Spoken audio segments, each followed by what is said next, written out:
Number 3, ministry will not take care of you. You have to take care of yourself. Ministry will not take care of you. Take care of yourself. I've seen GOs dying. I've seen real people in ministry, whether you are an associate pastor or you are in the front line or you are the frontliner of your ministry. If you don't take care of yourself, you can die premature. Many pastors are dying. In church history, you can see many pastors that died in their prime, not because God wanted them to die, but because of ignorance. And that is what I'm trying to safeguard you. Take care of your health. Take care of your life. Be like Jephthah. The Bible said Jephthah took his life upon himself. If you're an associate pastor, if you don't take care of yourself, let me just tell you what may happen.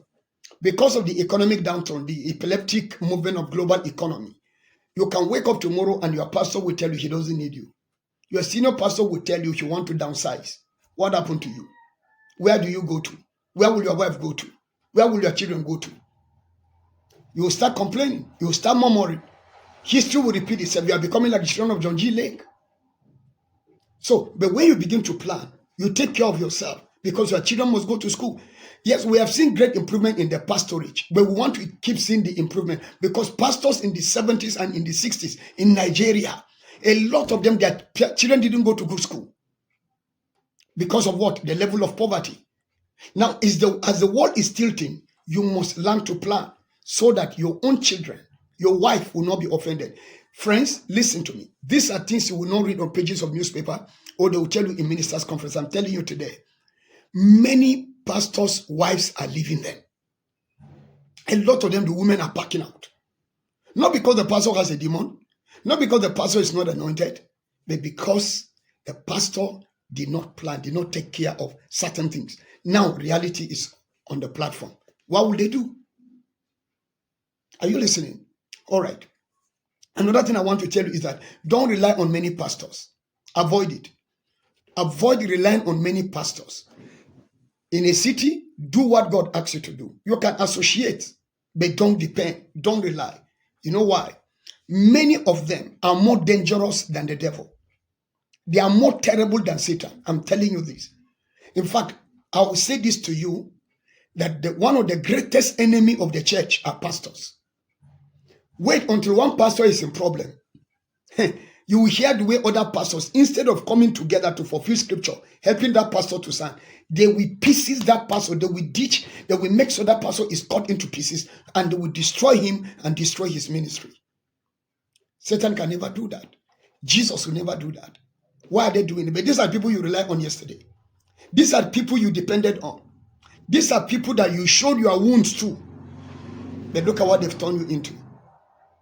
I want to tell you something that you will hardly hear somewhere.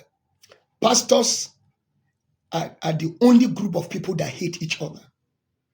In the military, we are told when a soldier is wounded, the other soldiers run around, but not now in ministry, except for a few, especially in the northern part of this country.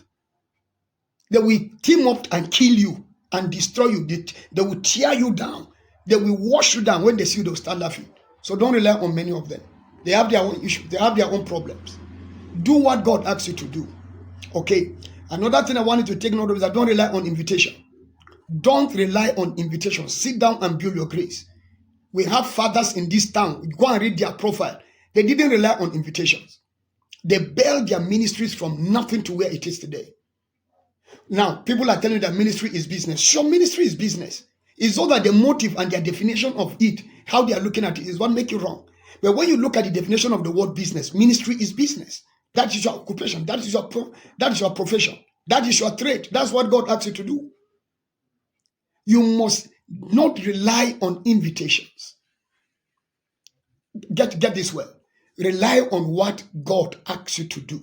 When people invite you, fine. If they don't invite you, all I care. Do what God asks you to do. You see, the mistake many young ministers are doing when they are coming up, they want to be the senior apostle, they want to be the prophets, they are this. There is nothing like best in ministry. I'm telling you, there's nothing like best in ministry.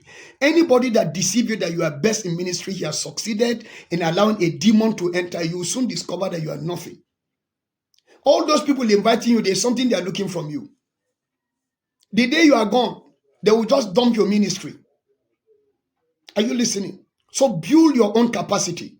Sit down, don't rely on the invitation, build your capacity. Build what God asks you to build. Even if you are few in ministry, build it. Make sure you see God doing what He promised you to do in that ministry. There's a man by the name of Olubi Johnson, one great man of God. Oh, I don't know where that man of God is. Great man of God. His spiritual father, Prophet Ralph Martins. Ralph Martins, there are not many in their church. Sometimes Ralph Martins will ask, when you discover that the church is passing 75 or so, he will stop the people and ask them to join another church. But do you know that in that church, they have the strongest economy? They were supporting and sponsoring many ministries on earth. Why? Because they build economy. That's my next point.